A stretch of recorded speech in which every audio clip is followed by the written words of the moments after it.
So ఇప్పుడు మనం వచ్చేసరికి తనుజ రెడ్డి గారితో ఉన్నాము. సో తనుజ రెడ్డి గారు వచ్చేసరికి తెలంగాణ స్టేట్ లో స్పోర్ట్స్ పర్సన్ గా ఇక్కడ నియమించబోతున్నారు. సో ఇప్పుడు వారిని కొన్ని ప్రశ్నలు అడిగి మనం జనసేన ఎలా వెళ్తుంది ముందుకనే తెలుసుకుందాం. నమస్తే అండి. సో చెప్పండి తనుజ, ఎలాగా వెళ్దాం అనుకున్నారు తెలంగాణలో, అండ్ మీ దిశా నిర్దేశాలు ఏంటి జనసేన పార్టీ? ఫస్ట్ కులాలకు అతీతంగా వెళ్దాం అనుకుంటున్నారు. ఓకే. ప్రాంతాలకు కూడా అతీతంగా వెళ్దాం అనుకుంటున్నారు. ఓకే. ఎలాంటి ద్వేషాలు రెచ్చగొట్టకుండా జెన్యూన్ గా లోకల్ కాజెస్ కోసం, సోషల్ కాజెస్ కోసం పనిచేద్దాం అనుకుంటున్నారు. ప్రజావాణి జనవాణి అని పెడుతున్నారు మండే నుంచి. సో ఇక్కడ మేము ప్రతి ఒక్కరు అవైలబుల్ గా ఉంటాము ఎవ్రీడే. సో ప్రజలు ఎవరైనా వచ్చి వాళ్ళ ఇష్యూస్ మాకు చెప్పొచ్చు. సో ఇది ఒక చాలా మంచి థింగ్ దట్ పవన్ కళ్యాణ్ గారు మొన్న రీసెంట్ గా వచ్చి మాకు అది అనౌన్స్ చేసేసారు. సో యా జనం ఇప్పుడు ప్రెసెంట్ వచ్చేసరికి ఏంటంటే తెలంగాణలో చాలా వరకు కాంగ్రెస్ కానీ, బీఆర్ఎస్ కానీ, బీజేపీ కానీ చాలా వరకు. సో నాకు తెలిసినంత వరకు పవన్ కళ్యాణ్ గారి ఇంపాక్ట్ ఎంత వరకు ఉంటుంది అనుకుంటున్నాను? డెఫినెట్లీ 100% ఉంటుందండి. అది మా ఇండియాలో కూడా మేము పార్ట్నర్స్ కాబట్టి 100% ఉంటుంది. సో ఇప్పుడు రాబోయే కాలంలో అంటే ప్రజల్లోకి వెళ్దాం అనుకుంటున్నారు పాదయాత్రతోనా, లేకపోతే సమస్యలతో ముందుకు వెళ్దాం అనుకుంటున్నారు? లేదు, ప్రస్తుతానికి ఇంకా అలాంటి ఏం లేదు.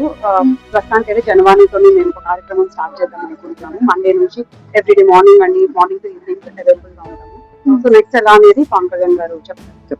ఇప్పుడు జనవాణి అనేది ఎలా చేయబోతున్నారు అంటే ఎలా అంటే ఏరియా వైజ్ గా చేయబోతున్నారా, లేదంటే సిటీస్ వైజ్ గా చేయబోతున్నారా? తెలంగాణలో స్టేట్ వైడ్ ఆఫీస్ లో ఉంటాము. ఓకే. సో అవైలబుల్ గా ఉంటాం ఈ టైం టు ఈ టైం అని చెప్పి స్టేట్ వైడ్ స్టేట్ తెలంగాణ మొత్తంలో ఎక్కడ ఎవరు ఏ ప్రాబ్లం ఉన్నా కానీ వచ్చి ఇక్కడ మాకు చెప్పొచ్చు. మేము అది 100% డెఫినెట్లీ ఎవరు తీర్చలేరు, but we try our best problems clear చేయడానికి.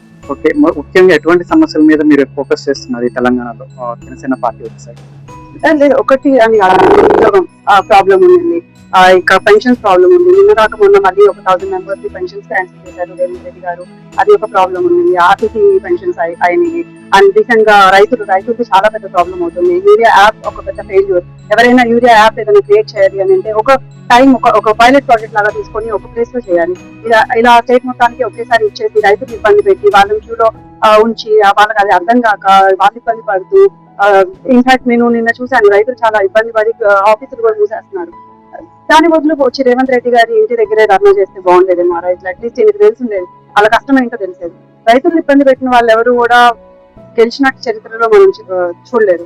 సో అది గ్రెయిన్స్ కూడా, ఈవెన్ గ్రెయిన్ ప్రొక్యూర్మెంట్స్ కూడా చాలా తక్కువ జరుగుతుంది. కావాలని ప్రొక్యూర్మెంట్ సెంటర్స్ పెట్టకుండా కావాలని అది పాడు చేశారు. ఆ పంట అంతా నష్టం చేశారు.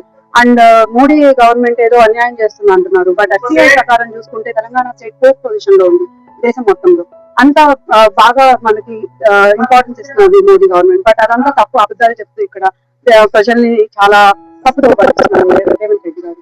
సో ఇవన్నీ కూడా మేము డెఫినెట్లీ ప్రజల్లోకి తీసుకెళ్తాం. అలాగే ఇప్పుడు వచ్చేసరికి ఏంటంటే మనకి మోస్ట్లీ ఆంధ్రాలో పవన్ కళ్యాణ్ గారి పరిపాలన అనేది చాలా వరకు బాగుందని చెప్పి అక్కడ ప్రజల దగ్గర నుంచే గానీ అందరి దగ్గర నుంచి కానీ ఫీడ్బ్యాక్ అనేది వస్తుంది.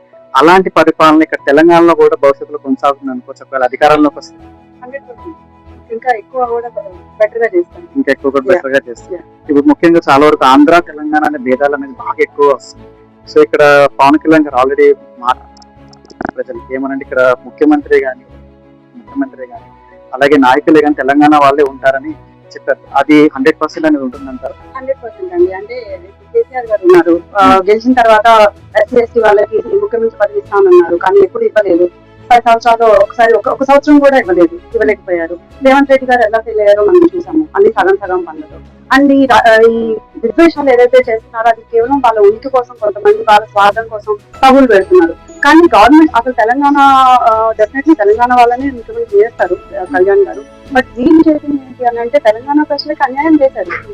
టీఆర్ఎస్ గవర్నమెంట్ అయినా కానీ, కాంగ్రెస్ గవర్నమెంట్ అయినా కానీ, ఆంధ్ర నాయకులు వచ్చి ఇక్కడ కబ్జా చేసి తెలంగాణ ప్రజల భూములు పని కబ్జా చేస్తుంటే మరి ఏం చేశారు? ఏ గవర్నమెంట్ వాళ్ళు ఏం న్యాయం చేశారు? ఎండ్ ఆఫ్ ద డే ప్రజలకైతే ఎప్పుడు అన్యాయమే జరిగింది. ప్రజలకు ఎప్పుడు న్యాయం జరగలేదు. వీళ్ళ వల్ల వీళ్ళు ఎదిగారు, వీళ్ళు సంపాదించుకున్నారు, వీళ్ళు పెద్దవాళ్ళు అయ్యారు. ప్రజలు ఇంకా ఇంకా ఇంకా తేజారిపోయే ఉన్నారు.